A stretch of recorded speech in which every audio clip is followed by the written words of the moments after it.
Hi, I'm Edgar Phillips, the founder of the NeuroCoach Method and developer of multi-level neuroprocessing, a behavioral change technique.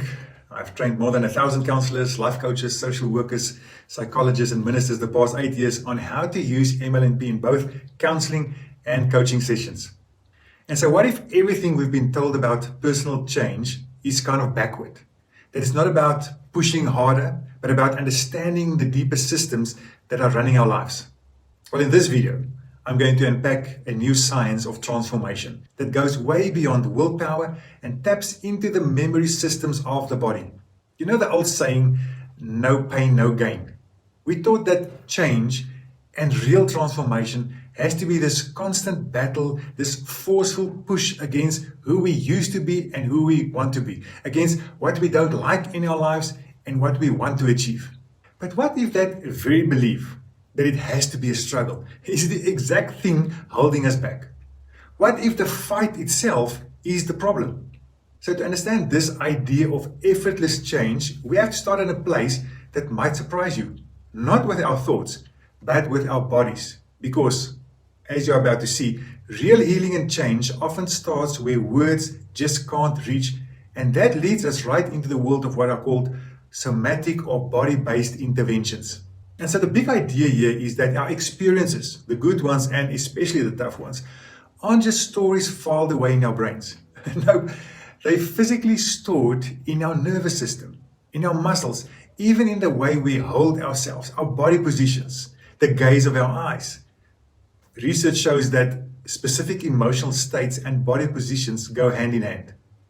And so the pioneering researcher Bessel van der Kolk puts it perfectly when he says our history leaves a physical imprint. And this is why just talking about a problem over and over sometimes doesn't fix it. You can't just talk your nervous system out of a pattern that it's physically holding on to. It's why you can't talk yourself out of the knot in your stomach when you are nervous or the headache when you are stressed. And just to be clear, this isn't cognitive memory, like remembering what you had for breakfast. It's a physical memory. It's the raw feelings, the gut punches, the impulses from events that our conscious thinking brain might have pushed away a long, long time ago. Okay, so get ready for this number. 80%. This is a staggering discovery from neuroscience, is the percentage of signals traveling along your vagus nerve, which is like your body's information superhighway, that go from your body up to your brain. I mean, just let that sink in for a second. The vast majority of information is flowing from the body to the brain and not the other way around. And so your gut feelings, that tension in your shoulder, your heart rate, the tempo of your breathing, they're constantly sending messages that literally shape your thoughts and emotions, whether you realize it or not. A practical way to describe this is that if you're hungry, your body sends the signal to your brain, and suddenly everything you look at in the supermarket looks delicious and it smells amazing, and you are thinking that it's time to eat. On the other hand, if you've just eaten, you feel satiated, the information from your body to your brain has a different message, and you have no desire to eat. And so in the same way, everything that happened to us in the past left an imprint on our nervous system. And it only needs some form of trigger to have you experience the same sensations, emotions, and thoughts of the past.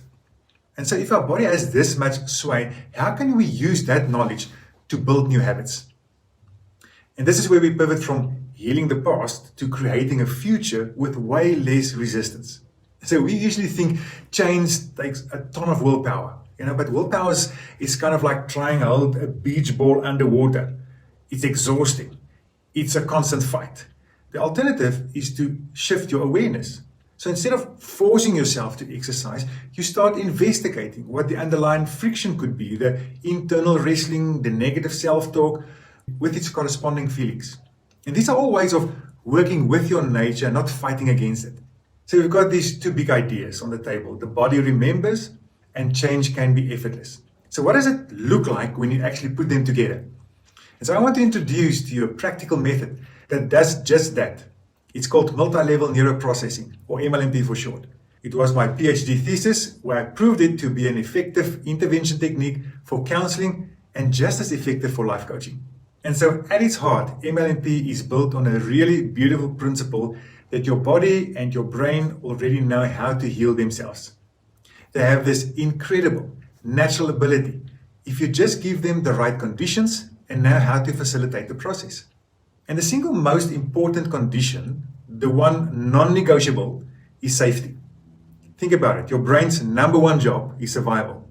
If it senses any kind of threat, it slams on the brakes and goes into fight, flight, or freeze. And in that state, deep healing is impossible. And so safety has to come first, period. And so how do we create this safety? And it really boils down to three key pillars. First, presence. The facilitator is 100% there, anchored, focused, and present in the moment. And then attunement, where the client feels seen and heard in a non-judgmental space, the session. And then finally, resonance, which is this cool thing where two nervous systems kind of connect and co-regulate and create a shared feeling of we in this together. Okay, now that the foundation of safety is in place, what does the process actually look like? So let me explain the healing cycle in a really simple way. It basically follows 3 steps. First, you ground and resource. You find a stable, positive feeling in your body to use as an anchor. The client feels grounded and present. Second, you activate. You gently bring your awareness to whatever difficult feeling you're working with, but without getting lost in the story. In the previous video, I explained how and why in MLMP we make use of face cards. Thirdly, and this is key, you regulate by pendulating. You gently shift your focus back and forth between the tough feelings and your positive anchor.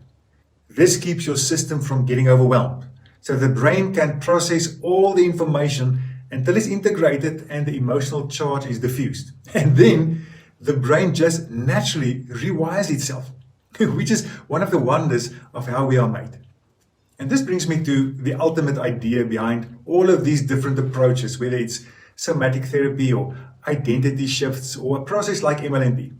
See, the goal is not to force yourself to become some new person. It's actually to remove the interferences, the old trauma, the limiting beliefs, the triggers that are blocking you from your natural state of well-being and balance.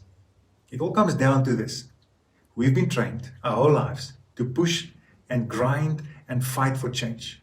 But this whole perspective offers a radical alternative that maybe, just maybe, true transformation happens when we finally learn how to get out of our own way. That leaves me with this question for you to think about. What in your life, what habit, what behavioral pattern, what feeling could change and shift if you stop trying to force it into submission and instead just started listening to what your body has been trying to tell you all along? I've seen this work with over 1,000 of my clients. And so if you're in a profession where you help people to either try to deal with what happened to them in the past or helping them to perform better in a specific area of their lives, and you would be interested in MLMP training, then click on the link at the end of this video and put your name on the waiting list. 2 things will happen when your name is on the waiting list. 1, the moment we have enough people for the next workshop, you will receive the dates. And 2, you will receive notifications of more information and videos about MLMP. I hope to see you on a training workshop in the near future. Have a blessed day.